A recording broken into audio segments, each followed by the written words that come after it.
Selamat malam jemaat yang terkasih dalam Tuhan Yesus Kristus. Senang sekali malam ini kita boleh kembali bertemu untuk bersama-sama kita akan mengikuti persekutuan doa kita pada malam hari ini. Mari jemaat sekalian, sebelum kita masuk lebih jauh, kita boleh mempersiapkannya dengan mengambil waktu bersatu bersama. Mari kita bersatu.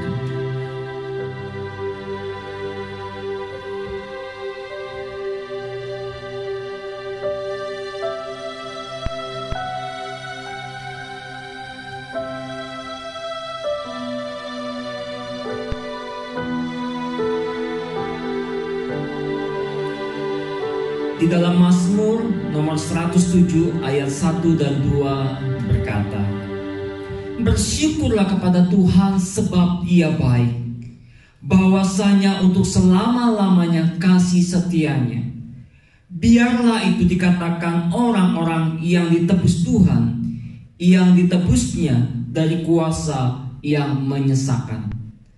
Mari Bapak Ibu sekalian, kita mau mengangkat sebuah pujian, kita mau menyampaikan rasa terima kasih kita kepada Tuhan kita atas kasih setianya.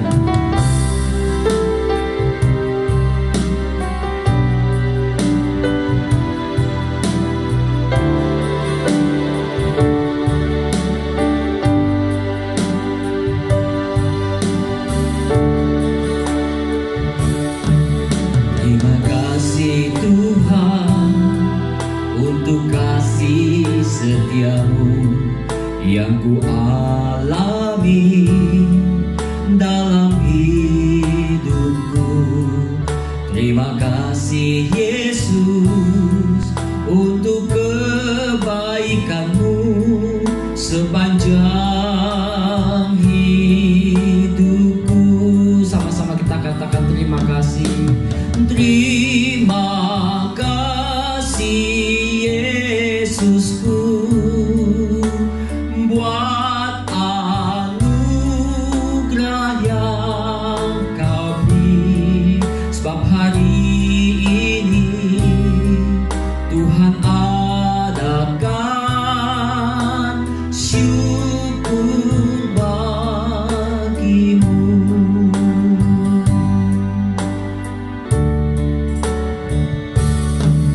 Terima kasih Tuhan untuk kasih setiamu yang ku alami dalam hidupku. Terima kasih Yesus untuk kebaikanmu di panjang hidupku. Terima kasih.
Jemaat yang terkasih, mari saatnya kita akan bersama-sama untuk boleh mendengarkan akan renungan firman Tuhan pada mari kita mempersiapkannya bersama. Jemaat sekalian, sebelum kita mendengarkan firman Tuhan, mari bersama-sama kita angkat satu pujian. Firman-Mu pelita bagi kaki.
Selamat malam Bapak Ibu sekalian.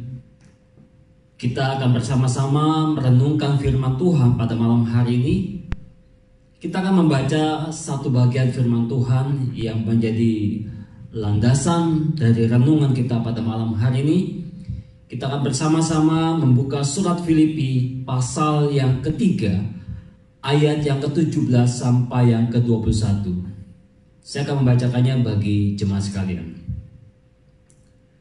Saudara-saudara, ikutilah teladanku dan perhatikanlah mereka yang hidup sama seperti kami yang menjadi teladanmu. Karena seperti yang telah kerap kali kukatakan kepadamu dan yang kunyatakan pula sekarang sambil menangis, banyak orang yang hidup sebagai seteru salib Kristus. Kesudahan mereka ialah kebinasaan, Tuhan mereka ialah perut mereka, kemuliaan mereka ialah aib mereka. Pikiran mereka semata-mata tertuju kepada perkara duniawi. Karena keluarga kita adalah di dalam sorga, dan dari situ juga kita menantikan Tuhan Yesus Kristus sebagai juru selamat yang akan mengubah tubuh kita yang hina ini sehingga serupa dengan tubuhnya yang mulia menurut kuasanya yang dapat menaklukkan segala sesuatu kepadanya. Mari kita berdoa Bapak Ibu sekalian. Tuhan Yesus Kristus, biarlah Engkau bersabda melalui kebenaran firman-Mu, dan biarlah kiranya Roh Kudus menolong, memimpin kami untuk dapat mengerti bagian demi bagian firman-Mu ya Tuhan. Pakai hamba-Mu yang berbicara, berkati dia dan juga setiap jemaat-Mu, baik yang menyampaikan dan yang mendengarkan. Kami boleh bersama-sama mendapatkan berkat firman-Mu ya Tuhan. Di dalam nama Tuhan Yesus Kristus kami berdoa. Amin. Nah Bapak Ibu sekalian, malam ini kita akan bersama-sama membahas sebuah tema, yaitu keteladanan. Nah Bapak Ibu sekalian, ada suatu keadaan yang sangat serius di dalam kehidupan kekristenan saat ini yang perlu menjadi perhatian kita bersama Bapak Ibu sekalian. Apa itu? Yaitu semakin sulitnya kita menemukan keteladanan rohani di dalam hidup orang Kristen zaman ini. Sekalipun gereja nampaknya berkembang luar biasa, ya, di mana-mana kita menemukan gereja, di mana-mana kita mendengar gereja berdiri lagi dengan nama yang baru. Saudara, pada suatu hari saya ikut di dalam camp yang pesertanya itu adalah keluarga hamba-hamba Tuhan dan juga keluarga para majelis. Waktu itu saya mendapatkan kesempatan untuk memimpin anak-anak para hamba Tuhan dan majelis jemaat. Ya, di dalam sebuah sesi yang kami bawakan, maka ada sebuah sesi yang kami diberikan tugas untuk menanyakan, siapakah di antara anak-anak hamba Tuhan ini dan majelis ini yang ingin menjadi hamba Tuhan? Wah, saudara, ini menarik, saudara. Jadi waktu kami menanyakan kepada mereka, saudara, ayo adik-adik, siapa nih di antara kalian yang pingin, yang rindu sekali ingin mempersembahkan dirinya sebagai hamba Tuhan? Saudara, yang katakan berapa banyak? Sekitar dari 20 anak, hanya 4 anak, saudara, yang angkat tangan.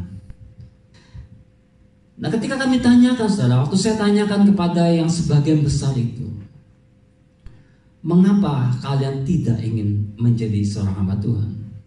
Saudara, jawabannya di luar perkiraan saya. Kenapa, saudara, di luar perkiraan saya? Karena saya tahu orang-orang tuanya ini adalah pelayan-pelayan yang luar biasa, saudara. Para majelis yang terpandang, luar biasa pelayanannya, saudara. Hebat sekali. Tapi anak-anak ini mengatakan, kenapa? Kenapa waktu ditanya mengapa tidak mau menjadi hamba Tuhan? Mereka mengatakan, saya benci terhadap majelis. Wah, saudara, ini anak hamba Tuhan, saudara. Melihat papa, mama nangis karena mereka habis dimaki-maki majelis. Saya tanyakan kepada yang lain, anak majelis, kenapa kamu tidak ingin menjadi hamba Tuhan? Mereka mengatakan, papa itu munafik. Di gereja aja kelihatannya bagus,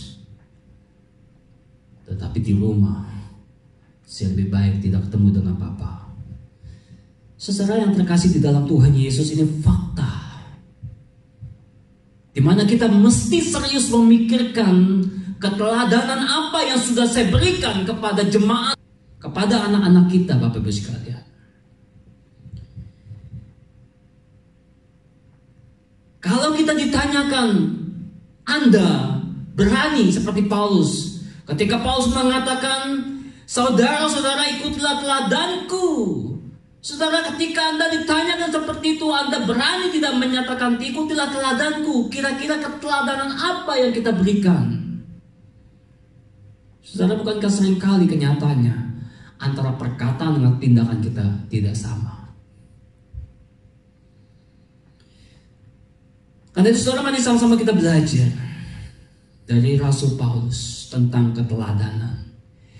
Jika Paulus mengajak jemaat Filipi saat itu, dan itu berlaku juga kepada kita saat ini, supaya kita mengikuti keteladanannya.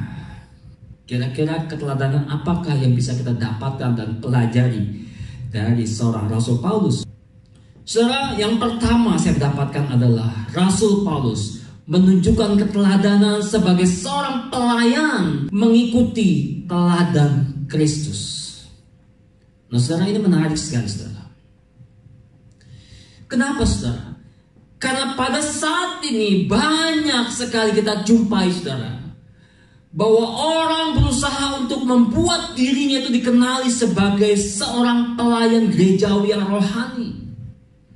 Pelayan yang baik, yang murah hati, rajin pelayanan dan lain sebagainya, saudara. Tetapi ternyata di balik seluruh peragai baiknya itu, saudara, terselubung maksud yang kurang baik. Apa itu? Pencitraan. Saudara, apa itu pencitraan? yaitu pembungkusan diri dengan gambaran yang disukai oleh publik, walaupun apa yang diberikan sebagai value atau nilai dalam hidupnya kadang tidak jelas atau bahkan cenderung kosong. Jadi orang ini membungkus saudara, membungkus dirinya itu dengan gambaran yang disukai oleh publik. Jadi dia menciptakan peragai-peragai yang luar biasa, baik, setia, rajin. Dari seseorang yang membangun pencitraan dalam dirinya. Tujuannya adalah bagaimana dia, yaitu dirinya, membuat orang semakin terkesan kepada dirinya. Dirinya menjadi pusat perhatian atau perbuatan rohani orang ini bukan karena dia ingin Kristus semakin dikasihi, dikagumi dan dilayani, tetapi semata-mata supaya dirinya yang dikagumi dan dilayani. Itu pencitraan saudara.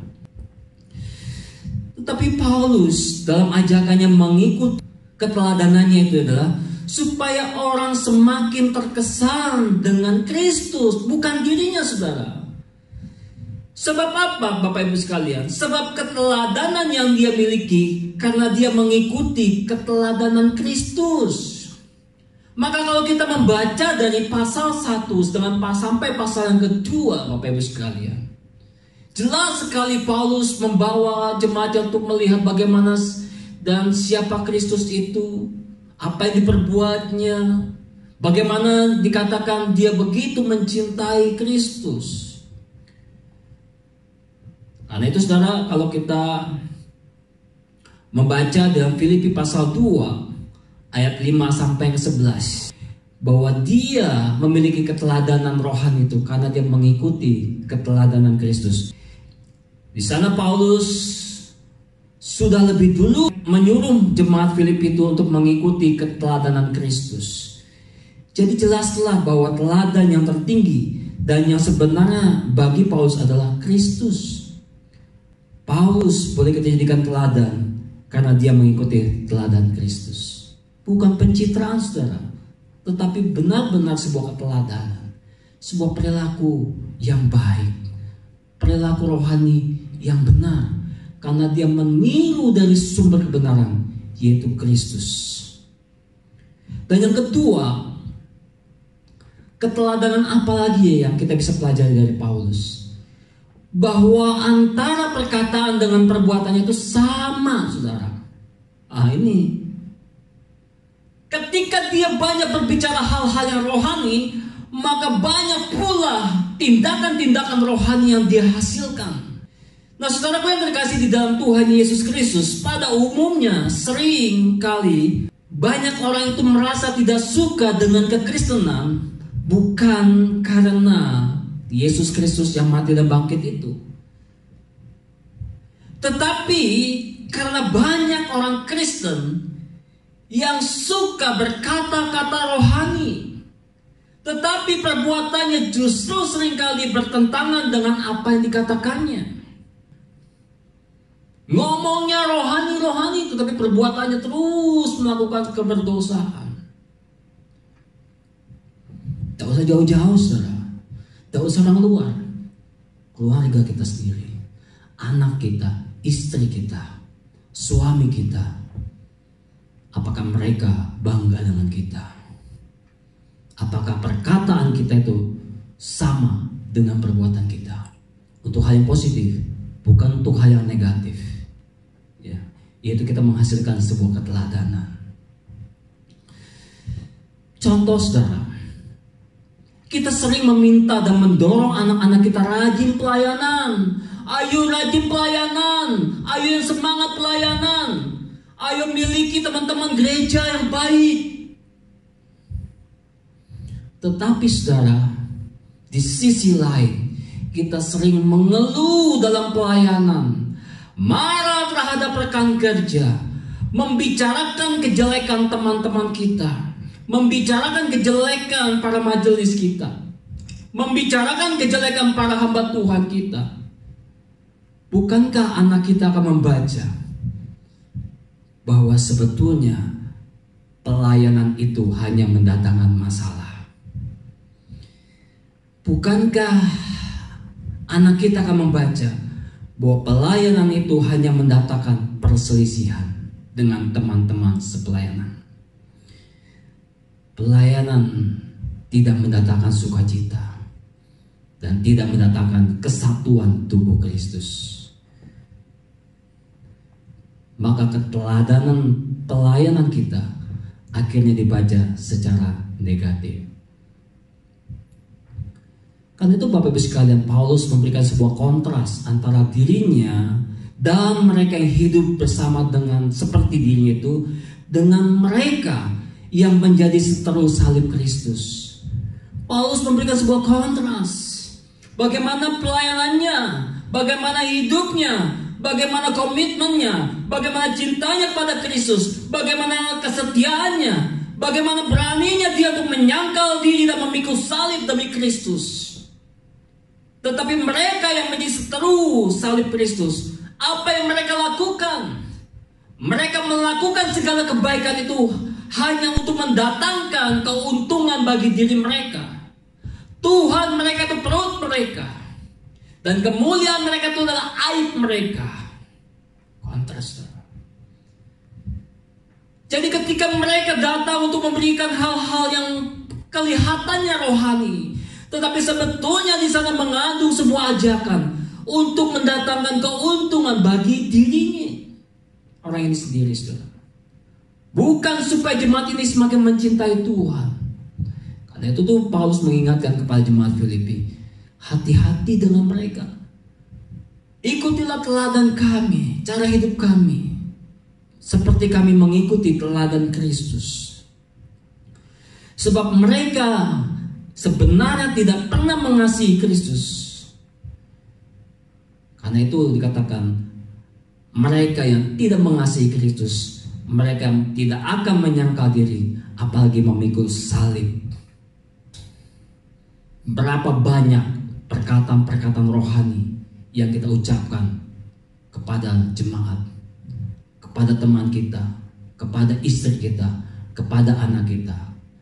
Dan berapa banyak sebuah perilaku-perilaku rohani yang mendukung perkataan-perkataan rohani kita. Atau sebaliknya, saudara, semua yang kita ucapkan tidak berbanding lurus dengan tindakan kita. Dan yang ketiga, Bapak Ibu sekalian, keteladanan apa yang bisa kita pelajari dari Rasul Paulus? Yaitu Rasul Paulus memiliki sebuah kerohanian yang konsisten. Terus konsisten, terus menerus dia melakukan pelayanan-pelayanan dengan kesetiaan, dengan sungguh-sungguh. Sekalipun menemukan banyak hal yang sulit di dalam hidupnya, tetapi dia terus konsisten, tidak mundur, tidak gentar, dia terus menatap ke depan. Paulus pernah mengatakan, aku berlari-lari mengejar tujuan. Ingat khotbah yang disampaikan oleh penginjil Irene? Hidup punya tujuan. Rasul Paulus punya tujuan. Dia mengerjakan agenda Kristus. Mengapa kerohanian dari Rasul Paulus ini bisa konsisten? Karena Rasul Paulus punya yang namanya eskatologi hope. Sebuah pengharapan akan hidup yang kekal. Karena itu Rasul Paulus mengatakan, karena kewargaan kita adalah di dalam sorga, dan dari situ juga kita menantikan Tuhan Yesus Kristus sebagai juru selamat. Kita bukan lagi warga negara duniawi, tetapi kita adalah warga negara surga. Kita punya pengharapan di dalam kekekalan. Suatu hari nanti kita sungguh-sungguh akan melihat siapa itu Kristus, yang pada waktu kita di dunia, kita mengenal dia, kita percaya kepada dia sebagai juru selamat yang menyelamatkan kita. Tetapi waktu di surga nanti, kita sungguh-sungguh melihat sebuah kebenaran yang sudah pernah dicatat, yang ditulis oleh Alkitab, yang kita percayai, bahwa memang Yesus benar-benar juru selamat. Oh saudara, ini sebuah pengharapan yang luar biasa, saudara. Dan itulah yang membuat Paulus bisa konsisten di dalam pelayanannya, sekalipun dia banyak kali menghadapi tantangan kesulitan. Saudara, di dalam kehidupan Paulus, Kematian rasanya sudah menjadi bagian dari ancaman yang membayangi perjalanan pelayanannya. Tetapi Paulus tidak pernah getar akan bagian itu. Karena apa? Karena Paulus memiliki cara pandang pelayanan dan pikiran yang tertuju kepada perkara surgawi, bukan duniawi. Kalau dia melakukan pelayanan, maka pandangannya kepada hal-hal duniawi pasti kecewa. Karena yang di dunia ini semua bersifat sementara, tidak ada yang abadi. Tetapi pandangannya terhadap eskatologi itu membuat dia terus punya pengharapan yang tidak pupus.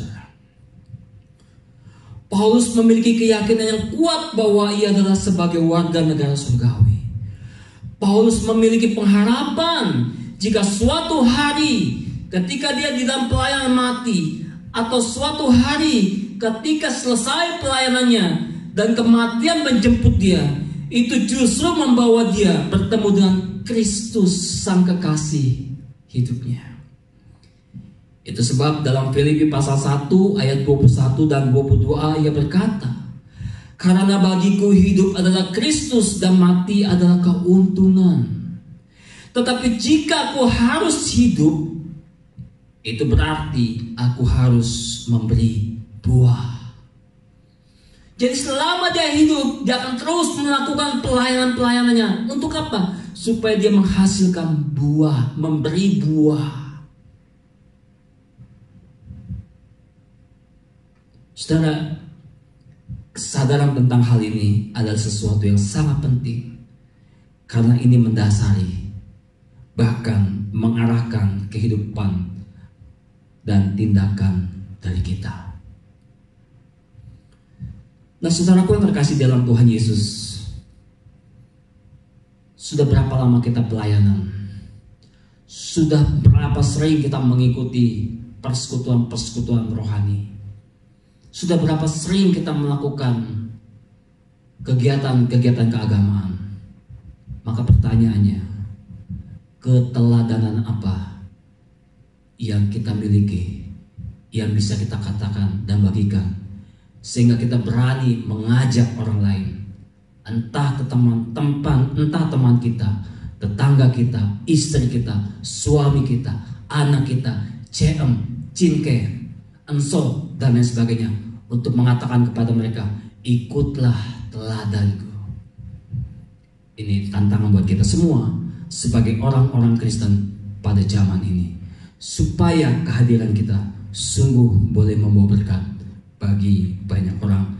Kristus dipermuliakan, Kristus disenangkan. Mari kita sama-sama berdoa. Tuhan, kami bersyukur untuk renungan pada malam hari ini. Biarlah Tuhan Engkau menyertai, menolong, memimpin dan memberkati dalam kehidupan kami selanjutnya, supaya kami sungguh ya Tuhan boleh memberikan sebuah keteladanan rohani yang baik dalam hidup kami, sehingga kami bisa mengatakan dan mengajak orang lain, ikutlah teladanku. Dalam nama Tuhan Yesus Kristus, hamba-Mu sudah berdoa. Amin. Bapak Ibu sekalian, kita sudah bersama-sama mendengarkan renungan firman pada malam hari ini. Kini saatnya kita akan bersama-sama masuk di dalam doa-doa kita. Malam ini ada dua pokok doa utama yang akan kita doakan bersama, yaitu kita akan berdoa yang pertama bagi bangsa kita, dan yang kedua kita akan berdoa bagi gereja kita. Berdoa bagi bangsa kita akan berdoa bagi pemerintah pusat dan daerah. Ya, tentunya meminta Tuhan memberi hikmat dan pertolongan kepada mereka dalam bekerja di tengah-tengah situasi yang sulit saat ini. Dan kita juga tentunya berdoa memohon kepada Tuhan agar bangsa kita juga terhindar dari adanya gelombang kedua pandemi COVID Corona ini. Mari Bapak Ibu sekalian kita sama-sama berdoa. Tuhan kami Yesus Kristus, malam ini kami mau berdoa secara khusus bagi bangsa kami Tuhan. Kami membawa di dalam doa kami bagi pemerintah kami Tuhan, baik pemerintah pusat dan daerah yang ada di seluruh Indonesia.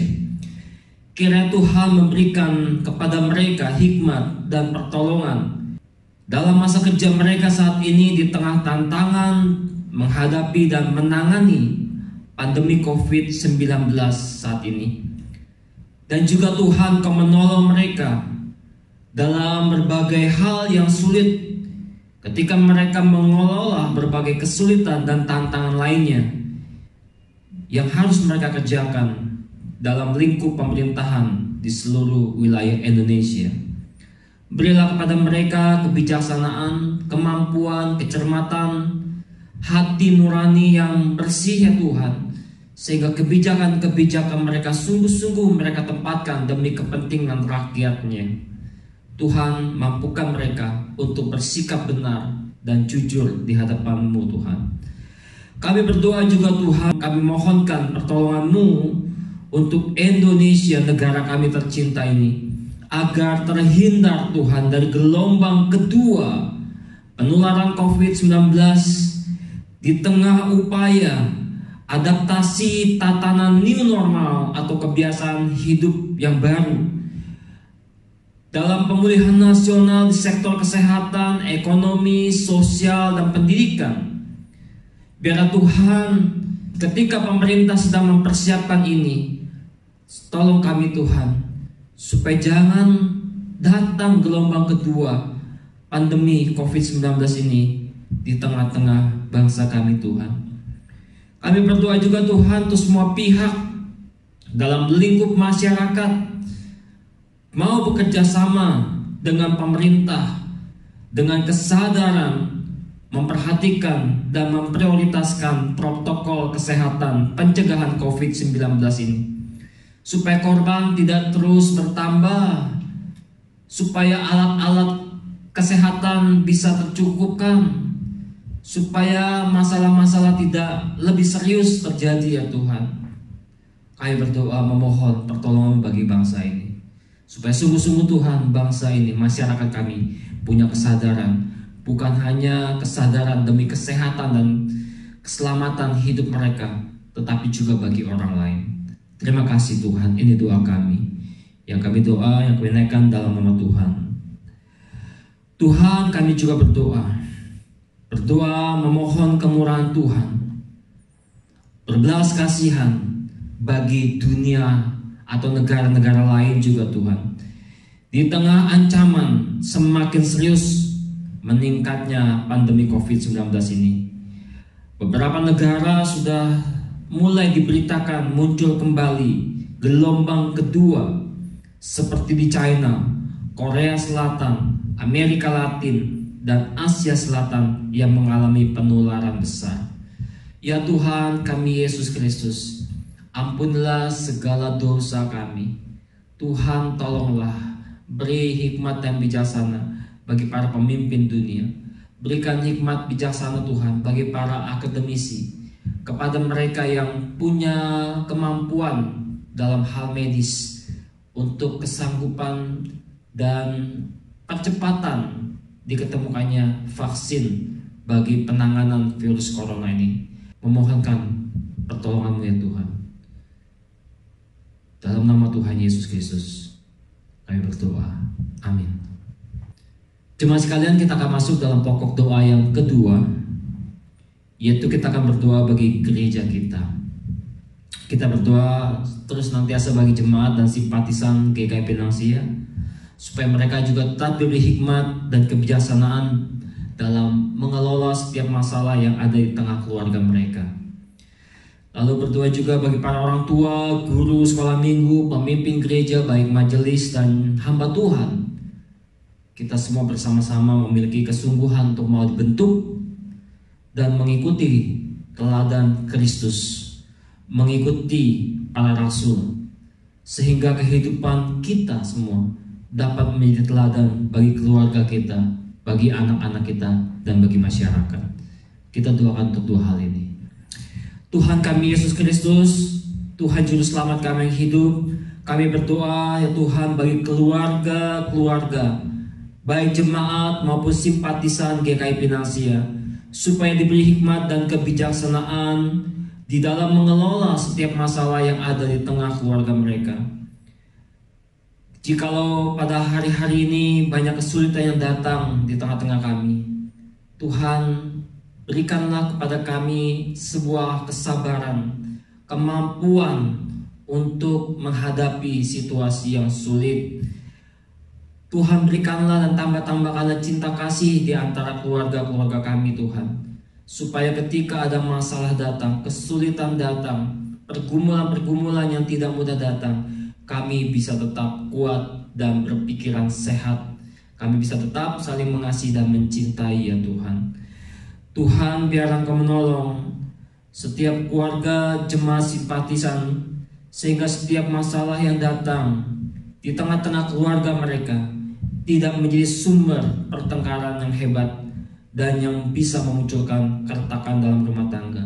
Tolong kami, Tuhan, untuk bisa menghindari hal-hal yang tidak baik ini. Berikanlah kerukunan di antara kami, ya Tuhan, di dalam keluarga kami saat ini. Kami berdoa juga, Tuhan, bagi para orang tua, guru sekolah minggu, pemimpin gereja, baik majelis dan hamba Tuhan, supaya kami bisa bersama-sama mau memiliki kesungguhan untuk mau dibentuk oleh Tuhan. Kami mau belajar dan terus mengikuti teladan Kristus dan juga para rasul yang hidupnya telah mengikuti teladan-Mu, ya Tuhan. Sehingga kehidupan kami dapat menjadi teladan bagi keluarga, bagi anak-anak dan sesama. Bukan hanya kami menjadi orang-orang yang kelihatan baik dalam gereja, tetapi ketika kami kembali di rumah, kembali di tengah-tengah masyarakat, berada di antara lingkungan teman-teman pekerja kami, Tuhan, teman-teman usaha kami, mereka juga tetap bisa melihat sebuah keteladanan rohani yang ada di dalam hidup kami. Sehingga sungguh Tuhan, anak-anak kami pun begitu tertarik untuk mau terus mengikuti Yesus, punya sebuah semangat menjadi para murid Yesus yang sejati. Berkati, ya Tuhan, dan tolong kami nih. Terima kasih. Inilah doa kami yang kami naikkan dalam nama Tuhan Yesus. Amin. Jemaat sekalian, kita sama-sama terus juga mendoakan untuk persiapan. Ya, gereja kita akan kembali mempersiapkan untuk masuk, memulai kembali kegiatan gerejawi dan ibadah secara onsite, ya, yang rencananya akan mulai terlangsungkan di bulan Agustus. Ya, kita juga berdoa biarlah semuanya boleh dipersiapkan dengan baik dan Tuhan yang menolong semuanya dan Tuhan berkati. Yuk sama-sama kita berdoa. Tuhan, kami juga berdoa bagi persiapan dimulainya ibadah onsite yang rencananya di bulan Agustus. Biar Tuhan, kiranya semua tahapan penyesuaian tatanan ibadah dari online ke onsite secara bertahap dilakukan secara bijak. Kami masing-masing dengan rendah hati, dengan kesungguhan juga mau mengikuti protokol kesehatan pencegahan COVID-19 ini dengan ketat dan juga dengan dukungan dari semua pihak, baik para pemimpin gereja, baik anggota jemaat dan simpatisan GKI Pinangsia, dengan keseriusan dan kedisiplinan. Tolong kami semua, Tuhan, supaya ibadah boleh dimulai di dalam sebuah semangat mencari, memuliakan, dan menjadi berkat. Terima kasih, ini doa kami yang kami naikkan di dalam nama Tuhan Yesus. Amin. Jemaat sekalian, yang terakhir, kita bersama-sama juga berdoa buat pergumulan jemaat dan simpatisan GKI Pinangsia yang saat ini yang mungkin kita ketahui yang sedang mengalami kesulitan secara ekonomi karena usaha dan pekerjaan mereka yang terdampak oleh pandemi ini, sehingga memunculkan tekanan hidup di tengah-tengah keluarga mereka. Mari sama-sama kita berdoa. Tuhan, kami juga mau berdoa, ya Tuhan, buat pergumulan hidup jemaat dan simpatisan gerejamu ini, Tuhan. Biarlah Tuhan, ketika mereka sedang mengalami kesulitan pada saat ini secara ekonomi, karena usaha mereka yang sedang sulit, atau ada yang juga mengalami kebangkrutan, Ada juga ya Tuhan mengalami kelesuhan, atau mereka yang bekerja, mereka harus terkena PHK, mereka harus terkena pemotongan gaji, mereka juga ada yang dirumahkan tanpa status yang jelas kelanjutannya. Dan semua ini Tuhan mendatangkan tekanan hidup di tengah-tengah jemaat-Mu. Biarlah Tuhan Kau menolong sekali lagi jemaat-Mu ini dimampukan melewati masa-masa yang sulit ini, yang kami percaya Tuhan Engkau akan mendampingi mereka. Ajarlah mereka Tuhan untuk boleh melihat karya Tuhan yang sedang merangkai hidup kami semua di tengah-tengah situasi yang sulit ini, untuk menjadikan kami sebagai bejana-bejana yang baik, yang mulia, yang akan dipakai oleh Tuhan nantinya. Berdoa juga Tuhan bagi jemaat-Mu yang saat ini juga mungkin sedang mengalami permasalahan di dalam rumah tangga mereka, kesulitan ekonomi, kesibukan yang sekarang semuanya berubah total, dan itu memunculkan kegelisahan baru. Dan banyak Tuhan keluarga-keluarga yang menjadi bermasalah karena hal ini. Karena itu biar Tuhan damai sejahtera, pertolongan, sukacita, penghiburan, hikmat daripada Tuhan turun atas mereka, dan mereka dimampukan untuk bisa mengatasi semua masalah-masalah itu dengan kekuatan yang daripada Tuhan. Terima kasih Yesus Kristus, kami percaya Engkau memperhatikan dan mendengar doa-doa kami ini. Dalam nama Tuhan Yesus Kristus kami sudah berdoa. Amin. Persekutuan doa kita dan doa-doa kita telah selesai. Tuhan memberkati. Jemaat sekalian, kita sudah menyelesaikan seluruh rangkaian persekutuan doa kita pada malam hari ini. Mari Bapak Ibu sekalian, kita mengambil waktu bersaat teduh bersama.